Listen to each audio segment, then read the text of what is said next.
Hi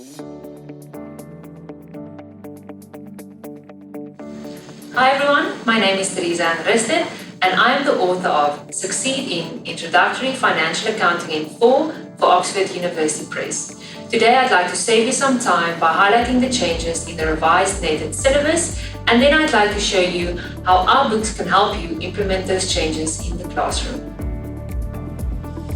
So before we look at the individual module changes for the new syllabus, I will first take you through some overall changes in the syllabus. So new terminology, according to IFRS, was introduced. Stock becomes inventory, debtors become trade receivables, creditors become trade payables, debtors allowance becomes sales returns, commission received and rent received changes to commission income and rent income, rent paid becomes rent expense, fixed assets become non-current assets, donations become donation expense, opening stock and closing stock changes to opening inventory and closing inventory.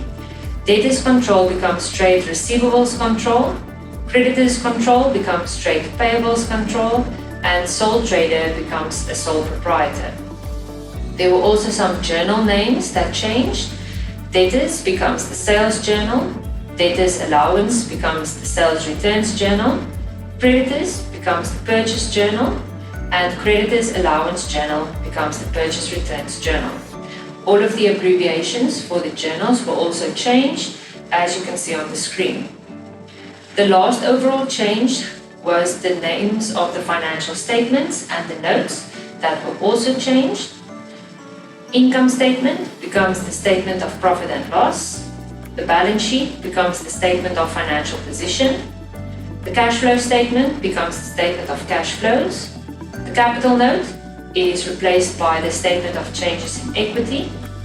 The fixed asset note becomes plant, property and equipment. The stock note becomes inventory. Financial assets, trade receivables and cash equivalents are combined into one note called financial assets, and the non-current liabilities and trade and other payables have also been combined into the financial liabilities note. The new name for Module 1 is Introduction, Forms of Ownership and Wealth Generation. This is a combination of the old Module 1 and Module 2. In Module 1, they've also added some new forms of ownership.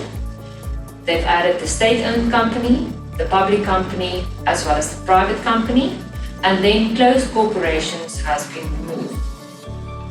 For Module 2, the new name is Opening a Trading Concern, which was the old Module 5. The biggest change there is equipment needed for operations has been changed to assets needed for operations. For Module 3, the name is Documents and Authorization of Documents, which was the old Module 4. And in this module, they've added 3.5, Opening a Current Bank Account, which was taken from the old Module 3. They've also added new payment methods for electronic fund transfers, debit slips, credit slips, checks, and withdrawal slips. Module number 4 has got a new name, the Accounting Principles and Definitions. It's the old Module 3, and they've changed the trading activities cycle to the accounting cycle, which includes new steps as well. For Module 5, the new name is Accounting Entries for a Trading Concern and Trial Balance, which stays mainly the same as in the old module or in the old syllabus. The only difference is the trial balance section has been moved from Module 9 up to Module 5. Module 6, the new name is Trading Organization, Subsidiary Journals and Posting to the General Ledger. Cash Payments Journal will now include all types of payments and not only checks, and the formats of the journals remain mainly the same.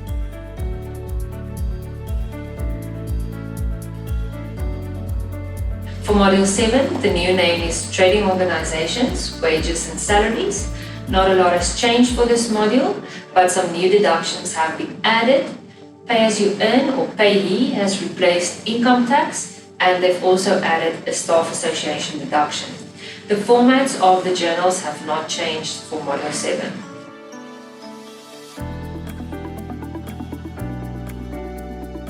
Module 8 is bank reconciliation. Again, not a lot has changed for this module except for 2 items.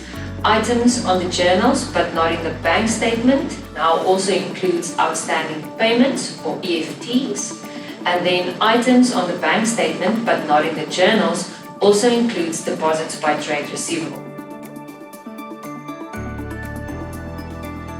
For Module 9, the new name is Year-End Procedures, and there are new layouts or formats for the Statement of Profit or Loss, the Statement of Financial Position, notes to the Statement of Financial Position, and special attention needs to be paid to the Statement of Changes in Equity, which has also been introduced in the Introductory to Financial Accounting N4 syllabus.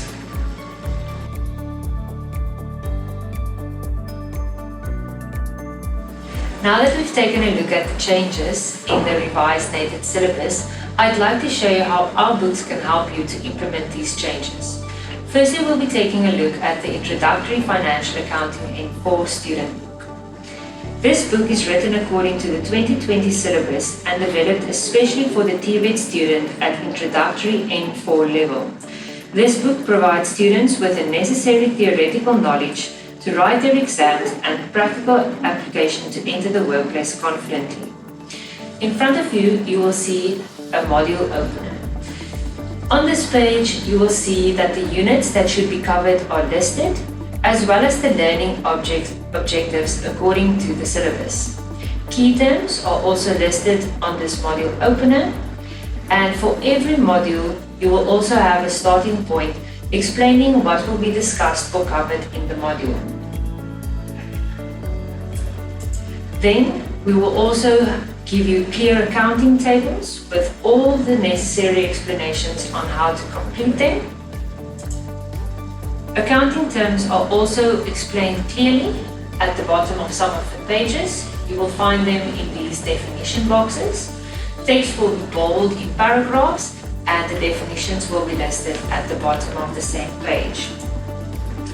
You will also find multiple exercises or power break activities at the end of each section, as well as at the end of each module. These power break activities will cover the content that was discussed or explained during the module. At the end of each module, you will find a section about what we have learned and where to next, as well as a summary of the learning objectives, so students can go over what they have learned in the module. After the summary with the learning objectives, you will find an end of module assessment, which will cover all the sections or units that were explained or discussed in the module. This will consist of short questions and practical application questions for each module.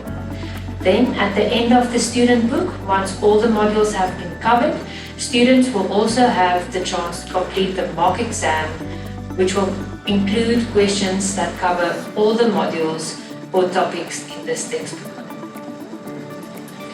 For lecturers, we provide a lecture guide that includes an introduction on how to use the lecture guide, about the module outlines, the module weights, the additional resources that can be used, didactic guidelines, as well as assessment answers for each power break, end of module assessment, as well as the answers to the mock exam. As you'll know, each module in the student book will have the starting point, key terms and definitions, end of module assessments, power break activities and learning objectives, and in this lecture guide, we will show how you can work through all of those features in the student book.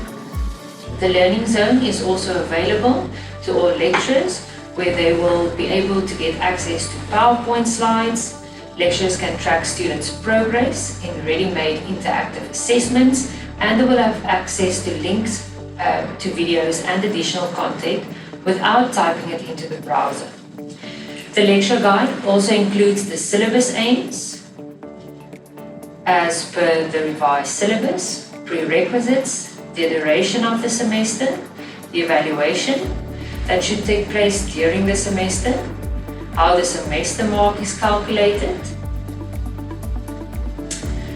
what should be done during examinations and how lecturers can prepare their students for exams, what the pass requirements is, and the weighting of the subjects. Our lecture guides are developed especially for the DHET lecturer. It provides lecturers with the support they need for their students to complete the course content and to prepare for and succeed in the examination.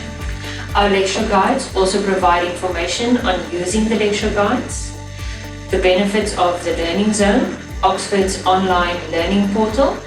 It also covers the syllabus aims, the prerequisite requirements for this course, the course duration, how evaluation should be done, the weighting of the subjects, as well as a suggested teaching plan. The suggested teaching plan indicates the learning content, the time allocation, and the weighted value for each module in this course. The weekly teaching plan includes the syllabus topic, the learning objectives that should be covered during the week, the assessments to be done in the student book and student workbook, as well as any additional resources that can be used to cover the content for this week.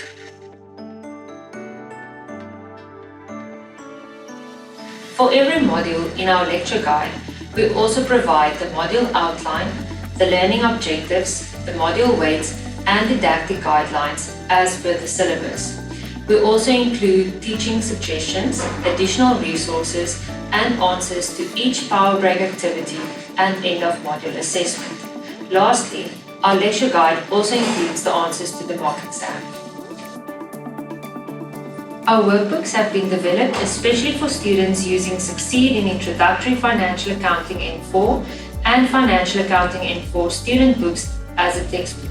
It provides a space for students to complete the activities from the textbook, and it provides them with support they need to complete the course content and to prepare for and succeed in the examination. For every module in our workbook, it provides answer templates to accompany the activities in the student book, and it also provides an answer template for the mock exam at the end of the book. With the student workbook, students also receive free access to Oxford University Press's online learning portal, the Learning Zone, where students can access additional question banks.